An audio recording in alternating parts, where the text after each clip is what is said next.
Hello, everyone, and many thanks for participating in this stream, for your attention. Today is 21st of May. Now it's 11 o'clock in Moscow, and this is time for morning news from Russian capital. Stream is translated on both channels of mine on YouTube and Rumble. And after stream, I will make several short videos and publish those videos on YouTube for the members of community that might did not figure it out how to watch full video yet, or might have no time and will prefer shorter videos.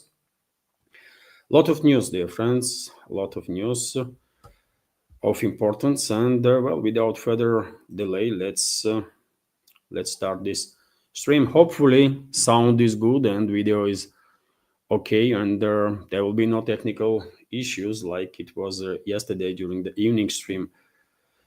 So let's start with this report first. TASS news agency reported this morning, based on Russian Defense Ministry's update, that overnight, early hours of this morning, 127 Ukrainian drones were intercepted over the number of Russian regions.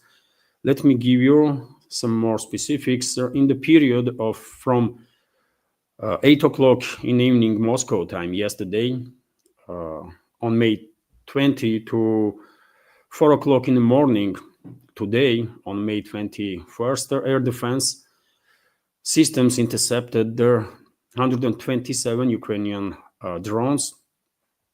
41 drones were intercepted over the territory of Bryansk region, 37 drones over the territory of Oryol region, 31 drones over the Kursk region, 6 drones over the Moscow region. So Kyiv regime was trying to target her capital also. 5 drones was intercepted over the territory of Vladimir region, 3 over the Ryazan region, 1 each over the territories of Belgorod and Tula, also Kaluga regions. 1 drone was intercepted over the Black Sea. So quite a massive, large-scale attempt of Kyiv regime and its NATO backers to strike deep into Russian territory with the drones. And unfortunately, this drone attack continues because this morning, number of Russian media outlets, including RIA Novosti, reported that mobile internet was temporarily disconnected in the Lipetsk region, for example, and this was a requirement from militaries for security reasons. So mobile internet has been temporarily disconnected in the Lipetsk region for security reasons. Access will be restored as soon as the situation allows. The governor of the region, Igor Artamonov, reported on his Telegram channel. And we have a quote from his statement: friends, today we all faced restrictions in the operation of the mobile internet. The decision to temporarily disconnect was made by the military for security reasons. As soon as the situation allows, access to mobile internet will be restored. The governor added that landline internet and Wi-Fi is still operational. So my guess is that Kyiv regime's drone attack is still on the way in a Lipetsk direction. Maybe swarms of drones were moving towards this area, and one of the ways to neutralize the threat was to disconnect internet. Later on during the day, probably we'll receive additional information on this matter, and of course I will share this information on my Telegram, Twitter X pages, and in the next update during the evening news update today. That's been said, let's continue with this news that President of Russian Federation, Vladimir Putin, visited today Kursk region for the first time since their full liberation from Ukrainian forces of the border areas of the region, Kursk salient, as we call it. So Russian President Vladimir Putin have visited Kursk region for the first time since its full liberation from Ukrainian forces, the Kremlin has said. In late April, Putin announced the full liberation of the border areas of the Gorsk region, which had been seized by Kyiv's troops after they launched an incursion last August. During his tour of the region, by the way, information was published today. Maybe he was visiting region yesterday. No specifics, understandably for security reasons. During his tour of the region on Tuesday, yes, it was yesterday, the Russian leader visited their construction site of their new Kursk 2 nuclear power plant in the city of Kurchatov. He also held a meeting with the governor, Alexander Hishstein, as well as the heads of local municipalities and volunteers who have been helping those affected by their incursion, the Kremlin said on Wednesday. Putin thanked the volunteers for noble, important, and unfortunately dangerous work that they had been doing. And we have a quote from Russian president: "You and I are a team, and the whole country today is one united team, and this is the unquestionable success of all our endeavors. This is necessary condition for achieving all our goals," he stated. The president said that the situation in the Kursk region remains difficult even after its full liberation, as Ukrainian forces continue their attempts to move towards the Russian border. Putin has also ordered an increase in the number of mine clearing specialists working in the Kursk region so that people can return to their homes as soon as possible. So that's what RT is reporting based on Kremlin's statement. And when it comes to situation in the Kursk region, as Putin himself highlighted, Kiev regime still sends its militaries on suicidal missions to break into either Kursk region or Belgorod region, and I'm reporting on regular basis about destruction of these armored groups of Kiev regime, either before they reach border or on a border line area. And also Russian troops are conducting deep strikes into Sumy region, which is bordering Kursk region and also Belgorod region, to basically minimize their military capabilities of Kiev regime. And one of such strikes, for example, yesterday with Iskander M tactical missile, did hit a training ground for of Kiev regime's forces. And as a result of this strike, according to Defense Ministry of the Russian Federation, about 70 Ukrainian servicemen were neutralized. I shared on my Telegram and Twitter X page videos of this strike. If you are interested there, I mean, you can see it. It was quite a precise strike. And dear friends, before I continue, let me take a minute and ask for help or assistance. As you know, this channel, this project is completely subscriber funded. This is the only way, I can maintain independence, and anyone can maintain independence while working in this field of alternative media. And if you like my work, if you like my channels, please consider to support, to help me to maintain and save this project. Best way to support is to subscribe to my Patreon page and become a Patreon. To become a paid subscriber, which means monthly support. You can choose on the platform your level from $5, and then you can choose amount that you can allocate for supporting this project. And on Patreon, dear friends, I'm trying as my thanker to regularly publish some extra content that is exclusive for Patreon and Boosty, where I have also page. But if for whatever reason you don't like Patreon, which is at least based on my experience, is quite friendly and loyal to creators and community. But still, if you don't like Patreon, you can assist with donation through PayPal platform or Boosty platform. You can use Super Chat. You can use Rumble, basically. My channel on Rumble for donations, and you can use Super Chat or become a premium subscriber on Rumble. This is also option, and crypto. All the links are on this video in description box and in the pinned comment. Hopefully with the help of community, I will manage to continue this work in this field full time. Let's see. Anyways, let's continue, dear friends. And RT is reporting that Dmitry Medvedev, I spoke about this news yesterday, during the evening news update, but for whatever reason, YouTube didn't like my yesterday's evening live stream and suppressed it quite a big time. So therefore, I will repeat a few news from yesterday's update, and one of those news are that former Russian President Dmitry Medvedev and current Deputy Chairman of the Security Council was participating in a forum in St. Petersburg and made quite interesting statements. And one of these statements is that Ukraine has one last chance, basically, to save its statehood, according to Medvedev. Let's go for little details in this report. So authorities in Kiev have one last opportunity to preserve some kind of statehood after the Ukraine conflict inevitably resolves, former Russian President Dmitry Medvedev has said, urging Kiev to engage in peace talks.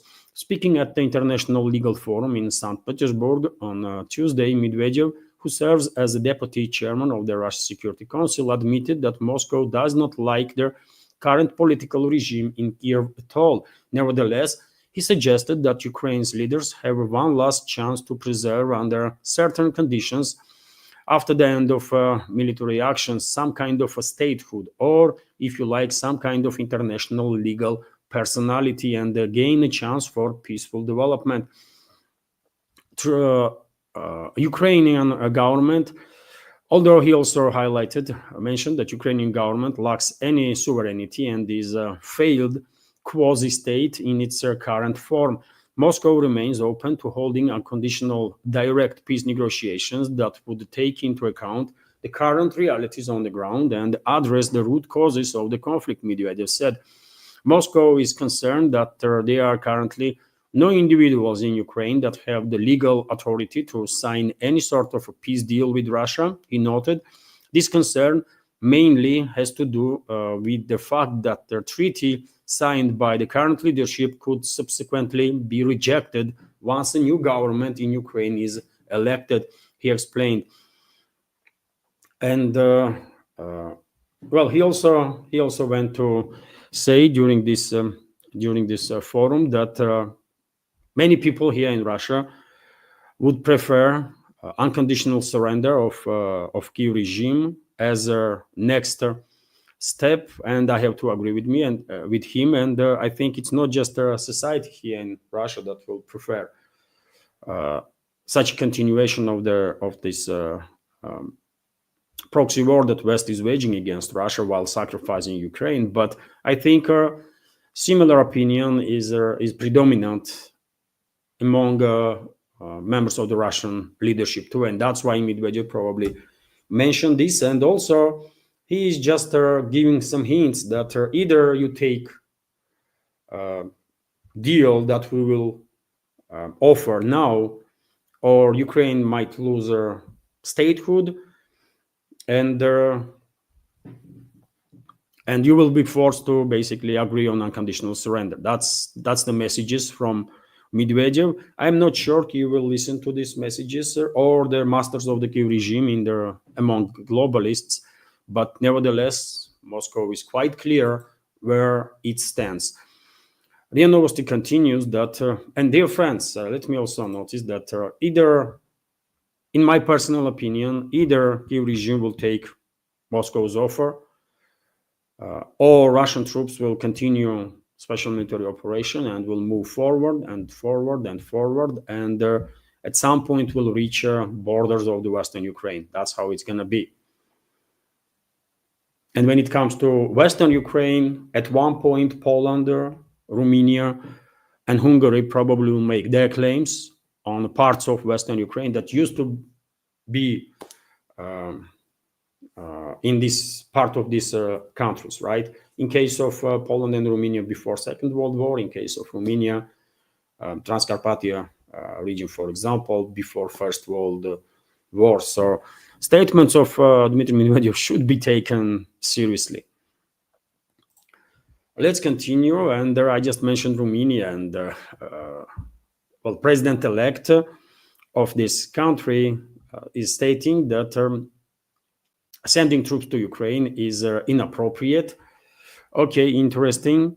So sending Romanian troops to Ukraine as a part of a peacekeeping force is inappropriate. The country's elected president, Nicusor Dan, said in an interview with the Politico, and we have a little quote here: "Being a part of the armies that guarantee peace in Ukraine, no, I think it would not be very appropriate because of the tensions that already exist between Romania and Russia," the politicians said. And it's not just about attempt to avoid a direct confrontation with Russia, but one should keep in mind that Hungary, Poland, and Romania cannot be guarantors of anything when it comes to Ukraine, this quasi-state, because, as I said, political leadership of these countries knows perfectly well it's only a matter of time, and they will claim territories in the western parts of Ukraine.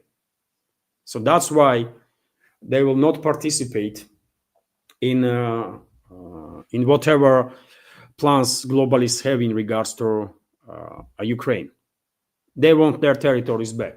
They are not saying it openly yet, but this is just a process that will finalize at some point by reclaiming those areas. So this is one of the reasons, in my personal opinion, that this president-elect is cautious on the topic of sending its troops right now. But eventually, of course, in the western parts of Ukraine that used to be part of Romania, Bucharest will deploy its troops when full-scale disintegration of Ukraine will start. But when it comes to Romania, dear friends, maybe topic of next president is still open, theoretically at least, because opposition candidate Simeon intends to challenge the results of the recent elections. So the leader of the Alliance for the Unification of Romania's party, George Simeon, has announced his intention to challenge the results of the second round of Romanian presidential elections, in which he took second place. So we have a quote from him: "We will challenge the elections in Nicosur, done in the Constitutional Court of the Romania for the same reasons they canceled the elections in December," he said. At the same time, Simeon admitted that the chances of success are small. And I would say chances of success of Simeon and his supporters is basically next to none, right? It's not even small. There is no such chances. I guess globalists not gonna lose Romania, by the way, control over the Romania, because they see Romania and Bulgaria also as their window into Black Sea and Black Sea region. So that's why they were acting this crazy during their first presidential election, when they canceled first round some 6 months ago, because they just cannot allow themselves to lose Romania or Bulgaria for that matter. Anyway, let's see how things will develop in that country. Meanwhile, we have this report that EU and UK imposed more sanctions on Russian Federation. So the EU and the UK imposed new sanctions on Russia on Tuesday, escalating their campaign to pressure Moscow while ramping up support for Kiev. The sanctions were announced shortly after a call between Russian President Vladimir Putin and his US counterpart Donald Trump. Following the conversation, Trump warned that imposing additional economical restrictions on Moscow could hinder efforts to achieve peace in Ukraine conflict. Nevertheless, European Council, comprising leaders of the EU member states and the top officials, approved their bloc's 17th round of sanctions, targeting what foreign policy chief of EU Kaja Kallas called nearly 200 shadow fleet ships that are carrying Russian oil. Kallas, a vocal critic of Moscow, stated that further measures are in the works in Brussels. So basically, they just imposed 17th package of sanctions, and they targeted several dozen of individuals here in Russia, and also several dozen of companies. And I guess these 200 vessels belongs to a number of these companies. But anyways, they just imposed these sanctions, isn't it? And they are already announcing 18th 18th package of sanctions. Okay. At this point, I don't think anybody here in Russia really cares about sanctions from the EU or from the collective West in general. But bureaucrats, European bureaucrats, probably will never understood this because they have no idea what is going on here in Russia, and they know nothing about Russia, by the way, and Russian people. They just hate us because, just because, and that's about it. This Russia hatred and demonization allows them to stay in power, to allocate tens of billions of euros of taxpayers for a military industrial complex, and for whomever that will pay them something for that. So it's all about corruption and enrichment of rich bureaucrats and their groups of interests. That's all it is, really. These people never cared about citizens of Europe ever. Meanwhile, Axios is reporting that Trump actually is against of these sanctions. So Trump opposes sanctions against Russia, reports Axios. After their phone conversation with his Russian counterpart, Vladimir Putin, US President Donald Trump told the leaders of the European Union and Vladimir Zelensky that he does not support the idea of tightening anti-Russian sanctions, Axios portal writes. But despite this position of Trump, as I already said, EU imposed the 17th package of sanctions, and they are working in Brussels on 18th one, maybe on 19th one and 20th one. Also, you never know. Those people are clearly in some parallel universe, and it is very difficult to understand what the hell is going on in their excuse me, in their heads. But the US president was ignored. Yes, that's quite something to be noticed of. RIA Novosti, meanwhile, is reporting that according to Western propaganda outlets, US opposes inclusion of clause on support for Kiev in G7 statement. This is happening second time, if I remember correctly. So Washington has spoken out against including a clause on support for Kiev in a communique of G7 finance ministers meeting. Political reports citing unnamed officials.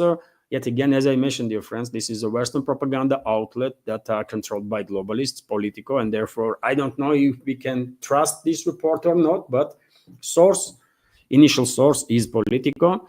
Let's keep that in mind. Anyways, let's, to continue this news, we have quote from publication: US is against including further support for Ukraine in the G7 statement being developed by finance ministers in Canada. Publication said, in addition, United States does not want their communique to describe Russia's actions in Ukraine as illegal.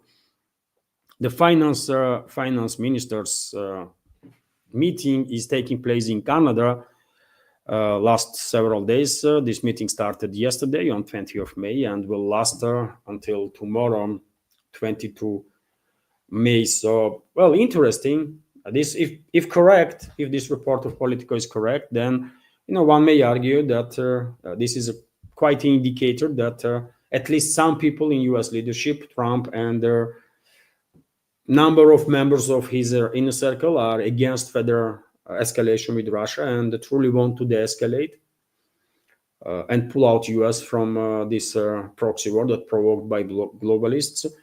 But I don't know. Argument can be made about it, but I don't know. I don't know who can we trust. We are living in such wild times that it's difficult to know for sure.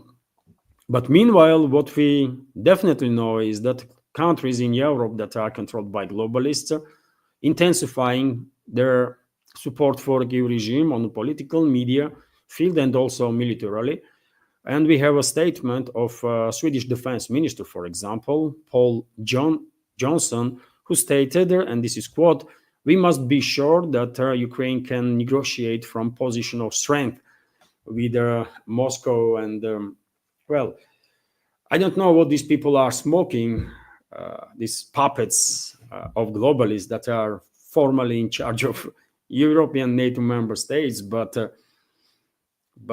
they clearly are out of touch with reality. That's for sure. Because if they still think that they can achieve strategical defeat of Russia, then I think it is even too late to treat them with a psychiatrist. It's just too late. These people are completely lost from this reality. It is what it is. But they're not gonna stop. Unfortunately, Sweden, for example, and other NATO member states still have some number of weapons, munition, and they have unlimited cash flow, basically, from taxpayers, somewhat unlimited, that they can use to prolong this proxy war against Russia as long as possible, as long as they possibly can. And this is definitely something that we're paying attention to. All these European NATO member states already now are, I guess, on the edge to start transferring to Kyiv regime military equipment, not from warehouses where this equipment was stored. That was already destroyed. But now these NATO member states are on the edge when they have to pull out weapons from their armies, regular armies, and give it to Kyiv regime, compromising on our defensive capabilities of these countries. And there are many NATO members in Europe already doing this. I still remember statement of new government in Slovakia. Defense minister, once he was appointment from Fico's government, said almost in a couple of days after being appointed as defense minister that country is effectively demilitarized. Previous globalist control regime in Slovakia sent almost everything that they had to Kyiv regime, and Slovakia is not alone, by the way. Many other NATO member states are doing exactly that. And some are ready to go even beyond. For example, Belgium is ready, allegedly, to send the troops to Ukraine as a part of coalition of their willing, led by France and Great Britain. This was stated by Belgium Defense Minister Theo Franken. And so, yes, I mean, we might see in relatively short time this idea of sending NATO troops in Kyiv-controlled territory is still active in Europe among globalist-controlled regimes, and at some point they might actually begin deployment of the troops. And Moscow's position is very clear on this matter. We all know Moscow high-ranking Russian officials said quite a number of times that Russia will designate these NATO troops as combatants and will take action to neutralize whatever threats these NATO troops gonna generate. So that means NATO troops will be eliminated. But politicians in these countries, in these NATO countries, I guess don't really care about it. Maybe they even want this to happen so that they will drag US back into this proxy war to lead the charge against Russia. And now, at least on the level of statements, US is clearly attempting at least to distance itself from this proxy war. Step by step, and process is slow, but this is the impression that many of us have, isn't it? That at least some people in US administration, including president of US, really want to de-escalate with Moscow and pull out country from this tragedy that was orchestrated and initiated, provoked by the globalists. But process is slow, dear friends. Process is slow. And for example, yesterday, Marco Rubio made quite a few statements about involvement of US in this proxy war, which is still factual. And he said that none of their NATO countries want to give up their Patriot systems, for example, for Ukraine. So Washington was asking NATO member states to transfer their Patriots and their weapons, other weapon systems to Kyiv regime. And these discussions seems like are not going well with every country in Europe, at least, because as I already mentioned, some European states, member states of NATO, are demilitarizing themselves and sending to the regime weapons that are taken from their armies. But some countries are still hesitant because once they will run out of stockpiles, probably they will try to maintain whatever weapons they have for their own militaries, right? Including when it comes to Patriot air defense systems. But Rubio also went to say yesterday that weapon deliveries from US to Ukraine has not stopped. So the US administration has not stopped arms supplies to Ukraine, but there is no decision on the possibility of forming a new military aid package. This was stated by the US Secretary of State and acting assistant of the US President for National Security Affairs, Marco Rubio. This program of sending weapons to Kiev has not been cancelled. They continue to receive weapons, he said at their hearing in the US Senate Foreign Relations Committee. He was asked whether the Washington administration was prepared to ask Congress for funds and another arms package for Ukraine. And we have a quote from Rubio's answer: "That's a different decision. That's a different issue. That's not for me to decide. The White House will have to make a decision on whether to ask Congress for additional funding. But everything that was approved and allocated by Congress during the previous administration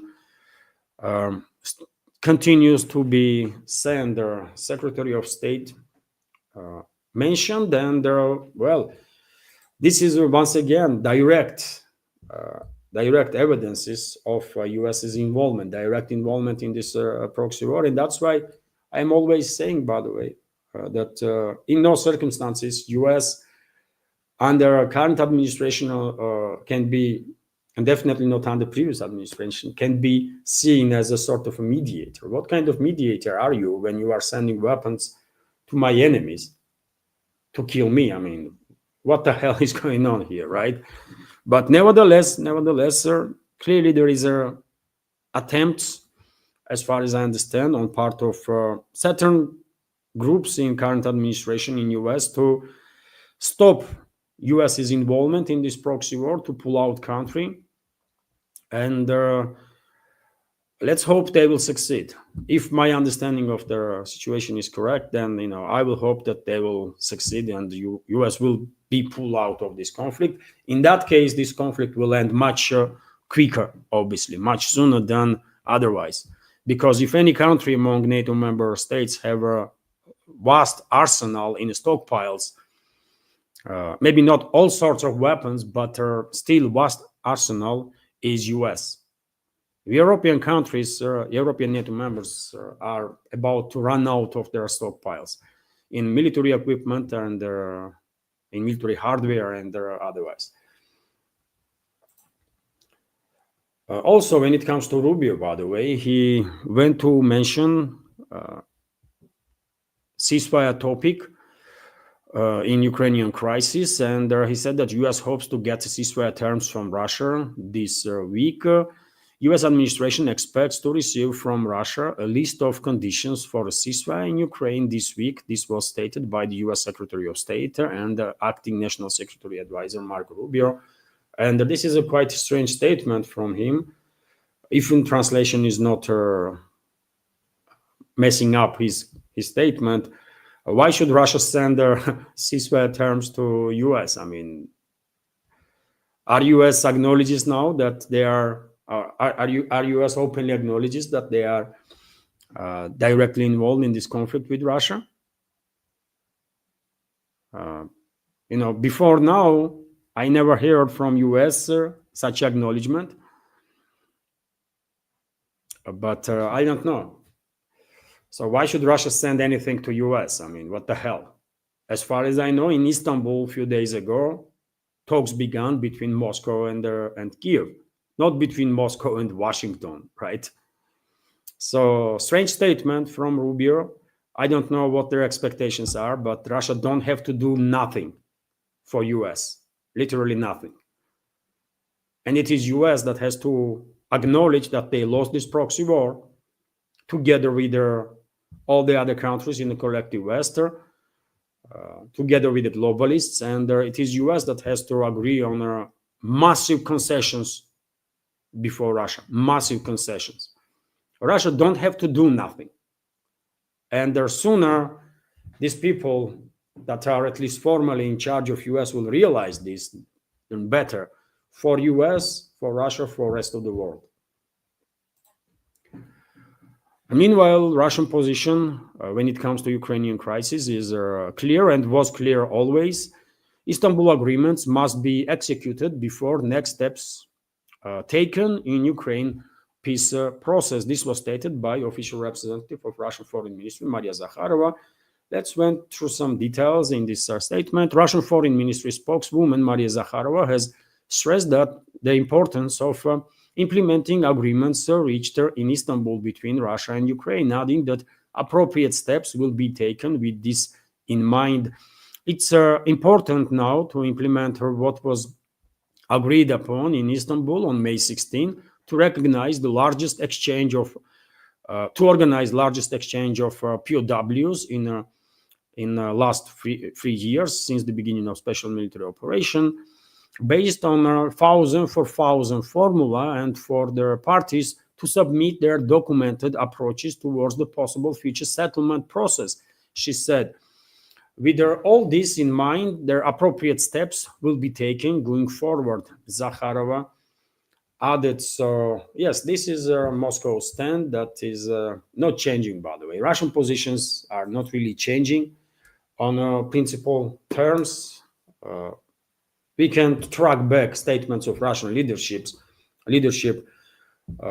in last several years, and there was no changes in the principal stance whatsoever. It's a collective West countries that are today on one page, tomorrow on another, next day on something else, and because this understanding that they are losing is slowly but surely settling in among Western elites and the globalists. Well, their actions, their statements are becoming more and more chaotic in many ways. That's why today they say one thing, tomorrow another, day after they might come up with something else. How are you going to deal with people like that? I don't know. RT, meanwhile, is reporting that Israel could strike Iranian nuclear facilities, according to CNN, a US media outlet. The chance of an Israeli military strike on Iranian nuclear facilities has gone up significantly in recent months, CNN reported on Tuesday, citing multiple US officials familiar with the intelligence assessments. While Israeli leadership has not made a final decision, recently intercepted communications suggest that the planning is actively underway. Unnamed sources have told the network. US intelligence has also noticed Israeli military activities, including the movement of air munitions and the completion of air exercises, which could indicate preparations for an imminent strike. Several officials acknowledged that these actions might serve as a strategic signal to Iran, aiming to pressure Tehran into concessions during the ongoing negotiations with Washington. However, one source cited by CNN warned that the prospect of Trump negotiated the US-Iran deal that does not remove all of Iran's uranium makes the chance of a strike more likely. US President Donald Trump tear up the 2015 UN-backed agreement on Iran's nuclear program during his first term in office, and now very same Trump is at least formally for public tries to achieve another agreement with Iran, and they're based on what we are receiving from Washington and Tehran. We can say that unfortunately chances that sides will reach some agreement anytime soon is slim to none, because the US is demanding complete dismantlement of Iran's nuclear facilities where uranium enrichment process is taking place. And Tehran's principal position is that they are not building no nuclear weapons. They have no plans to build nuclear weapons, and therefore they are not going to get rid of any nuclear facilities. They want to be fully independent when it comes to their nuclear program. And that includes maintenance of their facilities where the centrifuges are located to enrich uranium for civilian purposes. So when positions of sides are this different, I don't know how they gonna find the compromises. And because of it, and because of the many other indicators, I'm for quite a while saying that US is getting closer and closer to direct conflict with Iran, and maybe Israeli preparations actually gonna be part of this potentially upcoming large-scale attack, military attack on Iran. Israel might initiate this attack, then obviously Iran will retaliate, and US might get involved at that point, or who knows, maybe Israel and the US will attack simultaneously.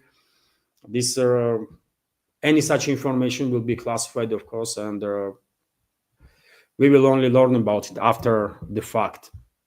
But in any ways, this is disturbing news, of course, because strike on Iran's nuclear facilities means war on Iran, right? It's a regional war in that case, which is going to be totally devastating for Middle East and the rest of the world too. It might even provoke world war. So, of course, this is extremely dangerous. And when it comes to position of Iran, dear friends, I'll give you this news that Iran's supreme leader warns the US to not threaten Tehran over the uranium enrichment. Khamenei stressed that no one is waiting for permission of US or anyone else what to do and how to do when it comes to Iran's nuclear program. Tehran will make decisions on their own. It's a principled stand, by the way. It's not just the supreme leader of Iran, but also Abbas Araghchi, foreign minister of Iran, who said that the topic of enrichment of uranium is out of question for Tehran. It's also president of Iran, Pezeshkian, who also said that Iran will not compromise on this matter. And now supreme leader is also saying so. I mean, theoretically speaking, I can see ways for out of this deadlock, kind of, because I believe Russia, China, India can help Iran with their supplies of nuclear rods or nuclear fuel, basically, for its nuclear reactors, if Tehran will agree to dismantle its enrichment program. But point is that most likely everybody in Iran is 100% sure that if Iran will agree on that, then U.S. demand will be even higher, and U.S. might demand complete dismantlement of a nuclear program, which means reactors also that generate electricity, because most likely Tehran knows perfectly well that U.S. is not honest in these talks. And they are just buying some time before they prepare attack on Iran. And that's why probably Iran is this principle on the topic of uranium enrichment. They simply don't believe that US is honest in these talks. And I mean, I don't even know what can be done in this regard. By the way, if Iran was building atomic bombs, if Iran was planning to do so, trust me, all the neighbors of Iran, Russia, Pakistan, countries in the Gulf, Arab countries in the Gulf, and just every neighboring country and every country in this region would raise their concerns. But because Russian intelligence knows perfectly well, for example, that Iran is not building non-nuclear weapons, Moscow is saying nothing, right? Why other countries are saying nothing? Everyone has intelligence, right?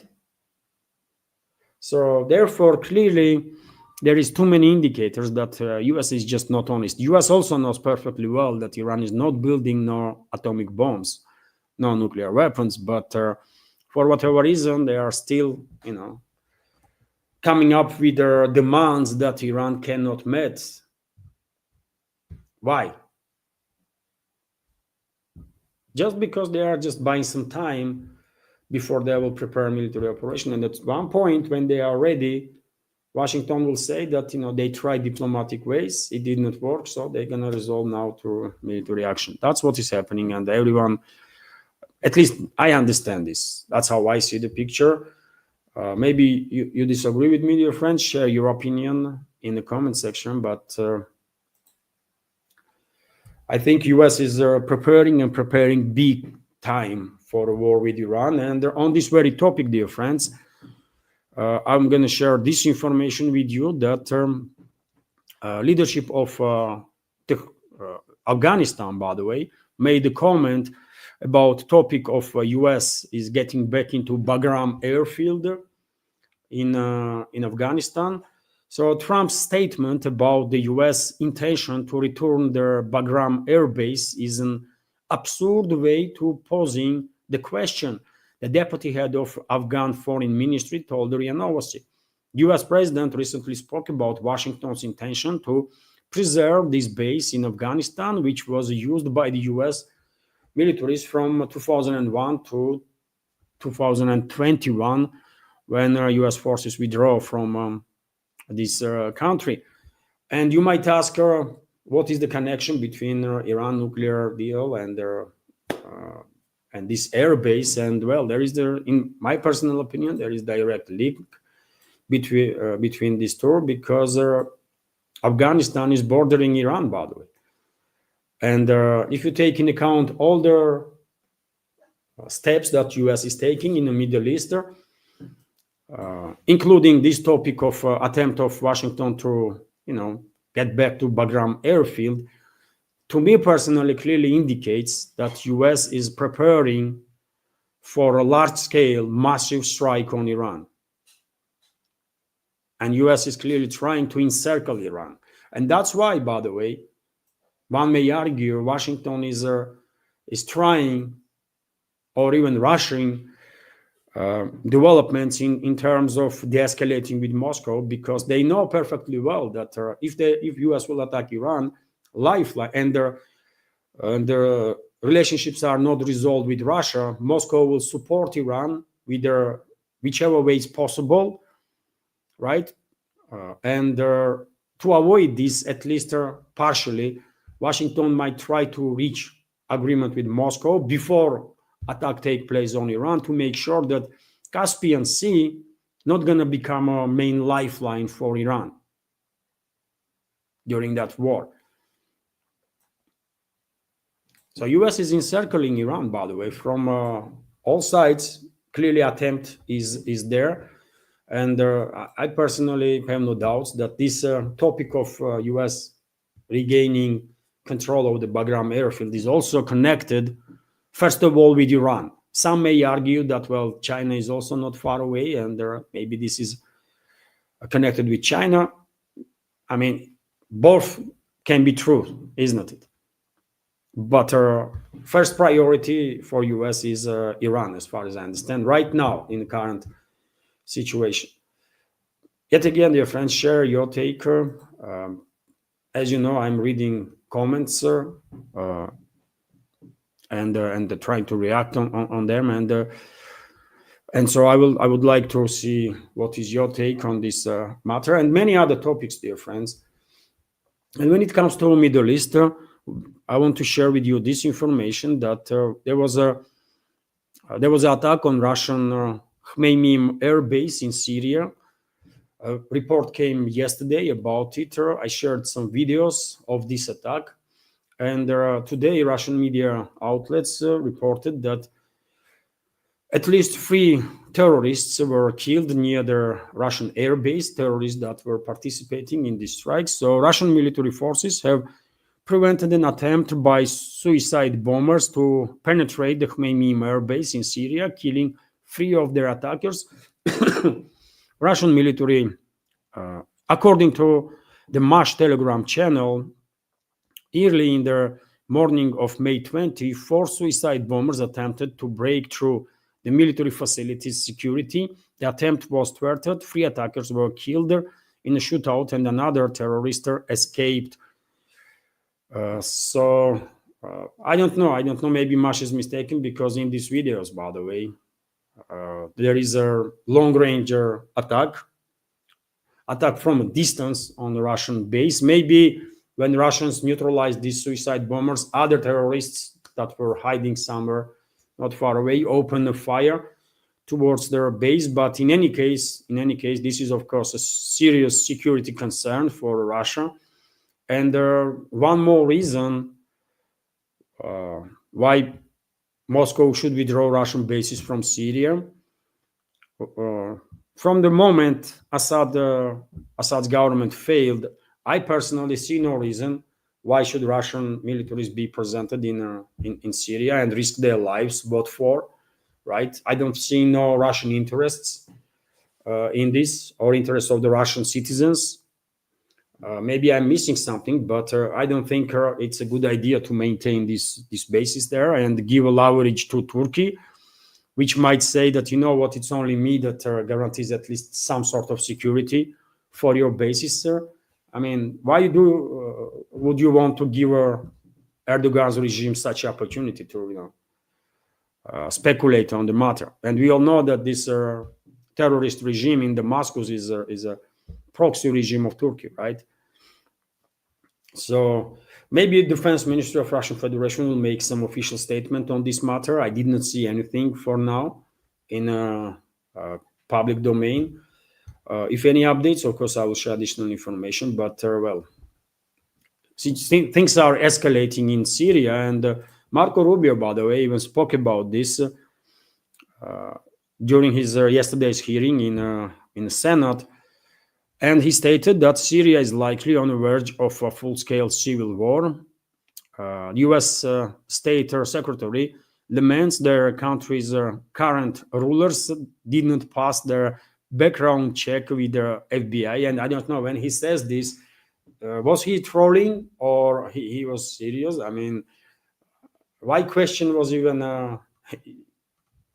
was even mentioned? After all, just recently, U.S. security services had $10 million bounty on head of leader of Damascus, this Turkish terrorist proxy regime in Damascus, right?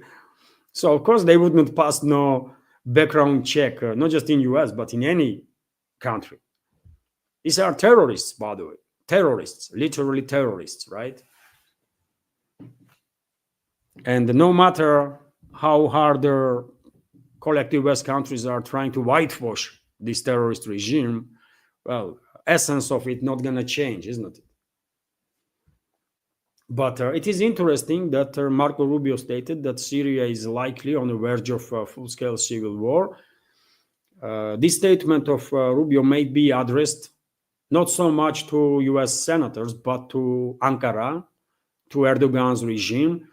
And their message could be that Ankara should take in account position of U.S. in many ways, in many areas, including in regards to Iran. Otherwise, they're gonna lose Syria, for example. Maybe that's the message that Washington is articulating. It's a possibility. And by the way, Turkey is also, of course, neighboring Iran, and Turkish assistance in case of attack on Iran for US will be big deal, obviously. And also one should keep in mind that Turkey has a strategical partnership with Azerbaijan, former Soviet Republic, which is located on the Caspian Sea. And maybe US hopes that if Turkey will be on board with US during these attacks during possible attack on Iran, then Turkey will use its leverage over Azerbaijan so that Azerbaijan will disrupt shipping in Caspian Sea so that it would not become a lifeline for Iran. There might be something like that in the minds of US analysts and whoever is working on the plans there. Let's continue, dear friends, and I will end this update on news from Rosoboronexport.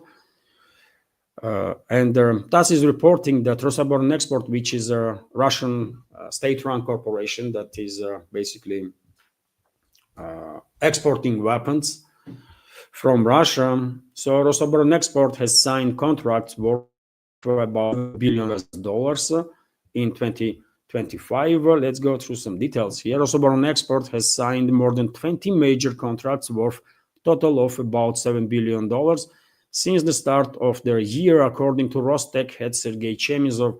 The portfolio of export orders has exceeded 60 billion in total. That's the record for the 25 years of Rosoboronexport's work. This year alone, our special exporters has signed more than 20 major contracts worth about 7 billion and supplied military products to more than 15 countries. Over 50% of order books is equipment for the Air Force. In addition, the supplied items include the products for all types of and the branches of their armed forces. Chemizov was quoted as saying in Rostec's Telegram channel. And so I'm sharing this news, dear friends, just to highlight that, as many of you know, in the Western media field, Western so-called experts, politicians, Western propaganda outlets are still pushing narrative that Russia is about to run out of weapons, missiles and tanks and infantry fighting vehicles and so on. And while West is pushing these false narratives, in reality, Russia, not just Russian armed forces have whatever they need from military-industrial complex, but Russian companies are actually selling weapons still, by the way. So they are overproducing. They are producing enough for military, and they are also producing to fulfill whatever contracts they had and have, right? So it's planes, it's aircraft, helicopters, and weapons of all type for all the branches in our forces, which means tanks, infantry fighting vehicles, artillery systems, and so on. And Rosoboronexport has a portfolio now for $60 billion, which is quite something. Maybe not as much as a U.S. military-industrial complex. We all understand that, Pentagon alone enriches the U.S. military-industrial complex for hundreds of billions of dollars every single year. So it's difficult to compete with that. But still, by the way, 60 billion is quite something. And I will end this live stream on that. There was no, dear friends, there was a $5 donation on Rumble from Blorp, and comment, keep it up. Thank you, Blorp, for your donation. Truly grateful. And well, there was no donations and with the comments or the questions through other platforms. So therefore, if I may, I will end this live stream now. Thank you all, dear friends, for your attention and for joining the stream. Have a wonderful day. And take care. And dear friends, please don't forget that this evening at 7 o'clock, I will have an evening news update, live stream also on both platforms, YouTube and Rumble, and I will share latest news that Russian media and public will pay attention to during their day. So thank you all and take care. Bye for now.